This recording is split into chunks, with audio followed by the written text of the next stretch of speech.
Personification is a literary device that you're probably very familiar with, whether you know what it is when you see it, if you think of that name when you see it.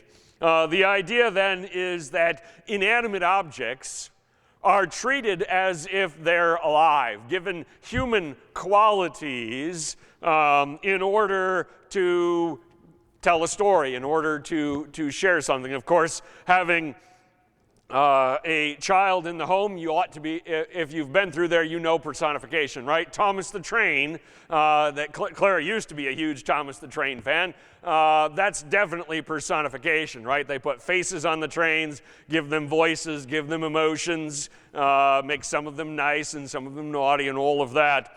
There are many other such examples like the little engine that could, or the brave little toaster, or the giving tree, or Beauty and the Beast. But in that case, of course, the candlestick and the clock and whatnot, they are actually people. You just see them as objects to begin with.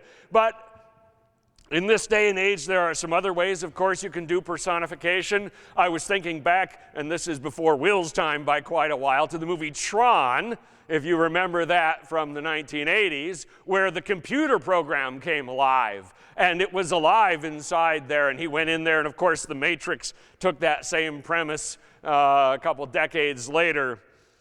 Recently, of course, and it's still in the movies and still gaining money past $2 billion, Avatar has a personification of the entire planet. It's set in a sci-fi realm where the planet itself is kind of alive, and the characters interact with it. It's similar to anthropomorphism, which you also will recognize when you see it, where human qualities are given to animals. And of course, Disney loved those as well, Lion King and all of the rest, where the animals have human qualities. We're talking about that for a reason, and it'll become apparent here in a moment once we get to it. Picking it up in Romans chapter 8, verse 18 says this, "I consider that our present sufferings are not worth comparing with the glory that will be revealed in us." Last week we saw the incalculable value of being adopted into the family of God, and we talked about that, what a wondrous blessing and gift that is. This week, Paul is going to ponder that process of being adopted and being brought into the family of God from our point of view, where we are right now, where that process is ongoing, but certainly not yet completed. Note that our last message ended with the acceptance of the truth that those who are adopted by God, while infinitely better off in the long run, may end up suffering for it short term. Paul adds his own valuation comparing suffering here and now in this finite life with glory in the ages to come of eternity. And what is his conclusion? He says they're apples and oranges. The glory so far outshines the suffering that no comparison need be made between the two. But let's be honest. As time-bound human beings, we are not very good at weighing pain or sacrifice now versus promised or hoped for relief and reward in the future.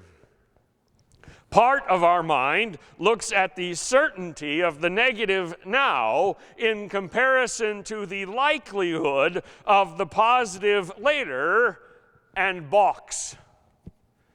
We know what we're going to go through now, and it's hard for our mind to say, yes, but there's value in the future. And of course, any task that is difficult and long and arduous, you have to overcome that, right? Training and learning and growing in something, working for something, you have to put it in up front and hope for the reward after. Or, to show another way of thinking about this, for some reason this popped in my mind as I was working on this week. I don't know how long it's been since I've seen a Popeye cartoon, probably 40 years. But Popeye's friend Wimpy was always fond of saying what? I'll gladly pay you Tuesday for a hamburger today. That is this in a nutshell. He wanted the hamburger today and promised to pay on Tuesday. He's doing that on the flip side. He wanted the reward up front and the pain of paying for it later. I wouldn't buy that guy a hamburger. You're not getting your money back, let's be honest. For the same reason, many people don't save for retirement, right? Because that's way in the future, and if I'm going to live that far, I'll figure it out later, and they don't do it. They don't buy insurance. We're always shocked when we hear someone's house burns down and they didn't have homeowners insurance. But tons of people do that, have car insurance, health insurance, any kind of insurance, because that's the future, and it might not happen and all of that. Being able to see beyond today to the promises of God about tomorrow is, of course, where faith comes into the picture. Paul's able to make his statement about the superiority of the glory to come because faith believes in that day's inevitability. Keep that in mind as we continue. For now, there's another unexpected truth that Paul wants us to ponder. Human beings are not the only ones looking beyond today's frustrations toward the future. You're going to be surprised who else is joining us in this. It says, verse 19, the creation waits in eager expectation for the children of God to be revealed. We opened with the idea of personification for this very reason. Paul takes literary license here in describing the world in particular, or the universe in general, as something that has a stake in God's redemptive plan. Now, Paul is not advocating Gaia worship or Mother Earth theology or any of that, of course. Paul's making a point about just how impactful God's plan of transforming people into Christ-likeness really is. He's not proclaiming some radical notion that inanimate objects are actually alive. He's simply helping us see that everything is affected by God's plans for humanity. The planet isn't alive. It doesn't have emotions. But for the sake of opening our eyes to see the importance of what God is doing, let us follow along with Paul's musing here. If creation was aware of us and God's redemptive plan, why then would creation care about what God is doing with us? Paul has the answer. Verse 20, for the creation was subjected to frustration, not by its own choice, but by the will of the one who subjected it. Creation cares about God's redemptive plan because fallen humanity is hard to live with. We are not a roommate that you would want to share a place with. We are difficult. This world is not all that it was designed to be, and people are the reason why. It isn't easy for us to imagine how ecosystems or the weather might work without mortality baked into it. Nor can we necessarily pinpoint what things in the world around us are natural versus what is the result of the fall. But in the end, this much is clear enough. God's original design was marred by human rebellion, something God chose to do to it, to demonstrate how foolish that sin, that independence that humanity sought from God truly is. So God extended the consequences of human rebellion to creation itself. If the planet did have feelings, we would owe it a collective apology for what we've been doing as a species. Paul says,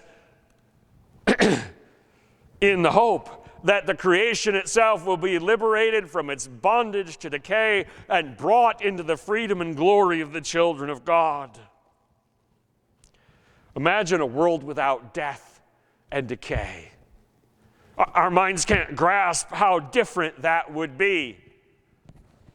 And so my mind turns to sci-fi because that's where it goes. And this one's not Star Wars. Weird, right? It's Star Trek, just in case you're on that side of the ledger. In Star Trek, Gene Roddenberry tried to create a futuristic galaxy, one in which there was no money, right? There was no scarcity. Nobody had want. Nobody was hungry. Nobody was homeless because his federation that he imagined had solved all that. Now, of course, the original Star Trek was super silly at times, but even then, even in that imagining, there was still violence, even war in that futuristic fantasy. And the question, of course, is why? Because even if technology were to someday eliminate scarcity, enabling everyone to have enough material possessions, it would not be paradise. There would still be vain, prideful, lusting, hateful, cruel people to contend with. It is this inescapable reality of human-caused suffering from which creation hopes to be liberated. Paul says, we know the whole creation has been groaning as in the pains of childbirth right up to the present time. Nicole's with Clara in the nursery, so that makes this easier. The pains of childbirth is not an analogy that I'm comfortable making as a man. I'm not that kind of guy. Lest I get that look from my wife. Men, you know that look. That you've got no idea what you're talking about look. You've probably gotten it at some point, and if you made some sort of snide comment about childbirth not being that bad, you probably got the look and maybe more. Paul is either braver than I am, or he's been oppressed and hurt and beat up so many times in life that at this point he just doesn't care. He's willing to go out there on the limb because Paul goes there. That being said, we can see in the world around us the cries of pain that brought this idea to Paul's mind. We see disease, brutal heat and bitter cold. We've seen 70s and 20s in the same week here, right? Floods and droughts, earthquakes, this horrific earthquake in Turkey and Syria last week, volcanoes, not to mention mosquitoes and rats and fleas and on and on and on. This world as it is now is a far cry from a Garden of Eden. And it shows. But, and this is why Paul chooses the childbirth pain analogy, but that is for a reason. Because things are in the process of changing. This is how things are now, but not how they will be soon enough when God's redemptive plan reaches its triumphant conclusion. And like labor pains, we have absolutely no way of knowing how much longer this intermediate stage will last. I certainly can remember back to the day that Clara was born. Her birth was relatively quick. So Clara will not hear from her mother someday, when I was in labor for you for 26 hours. She's not going to have that guilt trip thrown at her as part of a lecture because it was short. In that limited sense, Nicole's delivery of Clara was easier than what others of you may have endured. But the amount of time is not a set thing. God has promised a new heaven and earth. We opened with that text from Revelation. Perhaps a renewed earth is a more accurate way of describing it, a reborn, a remade earth. But God has not shared with us when that day will come. And so we must wait.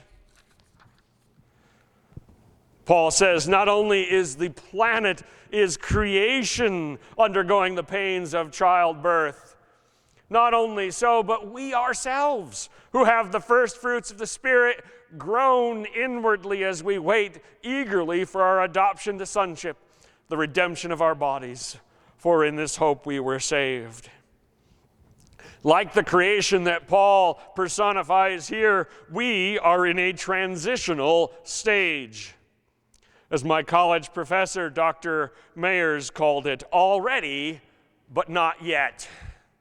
We are already sealed with the Holy Spirit because we have already been born again, having received Jesus Christ by grace through faith. We are already adopted into the family of God, and this transformative work of the Spirit within us has already begun. In diverse and important ways, we have already tasted the goodness of the Lord. But we're not there yet. Our relationship to God has changed in Christ as we are, and it has been restored. But we ourselves await the completion of our transformation process. The sinful nature is mortally wounded, but it still lingers. Sin's grip has been broken, but we must still struggle to overcome it even now. And of course, our mortal bodies are still subject to weakness, disease, age, and death. In Christ, we are already redeemed fully and for all time. But we are not yet what we will be when God finishes with us. So, just as creation, we groan inwardly. It's an interesting phrase. I think some of us groan outwardly often enough too. While the process is playing itself out in our lives, we groan because we know that it's not yet what it will be. Our salvation rests in Jesus Christ. Our hope in Him is that we may, by the grace and power of God, one day be like Him. We're not there yet, but our hope, our trust, tells us we will soon enough when our time on earth is over. Paul says, but hope that is seen is no hope at all. Who hopes for what they already have? Hope's a fascinating aspect of the human experience. Hope exists because we are finite. We are locked in one place in space and time.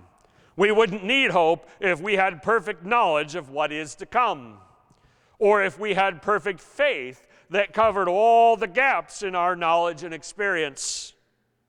But of course, both our knowledge and our faith are imperfect. In the end, they both need help. And so into that gap, we plug hope. Hope is an act of trust. Even though we're living now and can't see all that is coming, by faith we trust that God is in control, that His will and His purpose will stand, and that His redemptive plan will be fulfilled. Faith appreciates what knowledge it has and holds on to hope while it waits for the future to come. Hope, when it rests with God, who will never disappoint us, is a beautiful thing. If God had instantly fully transformed us at the moment we were saved, of course God didn't do that, but if God had, we wouldn't need hope. We'd already see with our own eyes. But since, and I'm sorry that Kathy Hoffman is out of town this morning because this one was for her, since we're only halfway there and currently living on a prayer. Some of you won't get that at all. It saddens me. It's my favorite karaoke song, Bon Jovi, Living on a Prayer. Will, you'll have to tell your mother she missed out on it. I had a 1980s rock and roll reference just for her because we are of that same growing up time.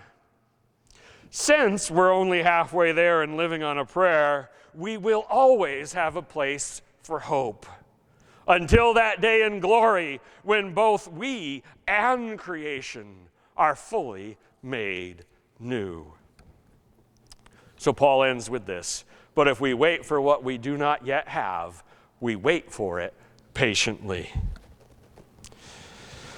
So what do we do with the knowledge that both we ourselves and the entirety of creation is in the transitional, already, but not yet process of transformation, according to the will of God and accomplished by the power of God? What do?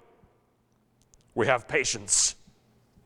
If you ask Clara, she will tell you that she does not like patience.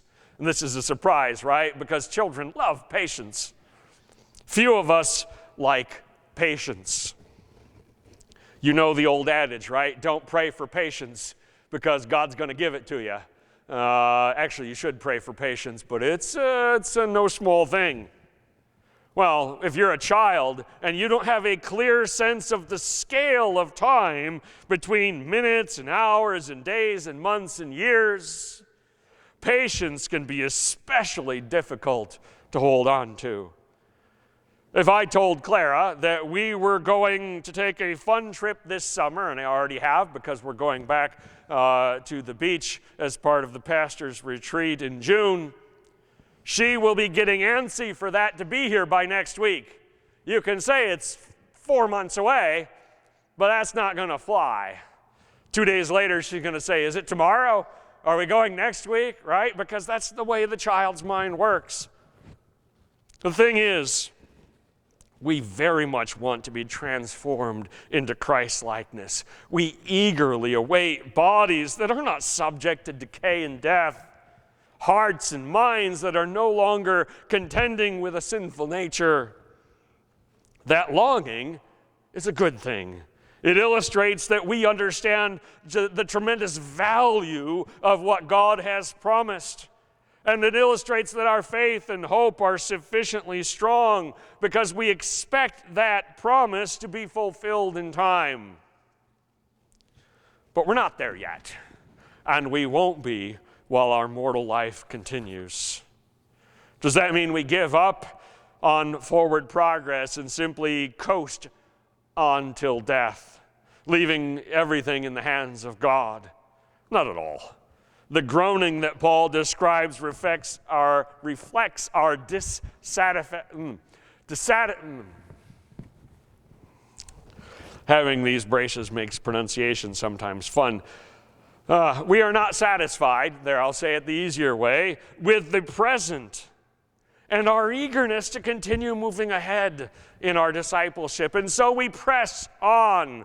We know we won't get the whole way there in this life, but each step of improvement, each new development of the fruit of the Spirit is worth it, both for its own intrinsic value and as an act of love and devotion to God. So keep moving forward. After all, the entirety of creation eagerly awaits seeing the children of God in all the glory of Christ-likeness that God is creating in us. 3 quick thoughts of application to close. Number 1, even if being a part of the family of God leads to suffering now, it cannot compare to the glory that's coming. Secondly, the entirety of creation awaits the finale of God's redemptive plan, and that is this beautiful picture, a vast throng of people redeemed and transformed into Christ-likeness. Which leads us to this. We know that day is coming, but we're not there yet. And so our faith in its inevitability gives us hope.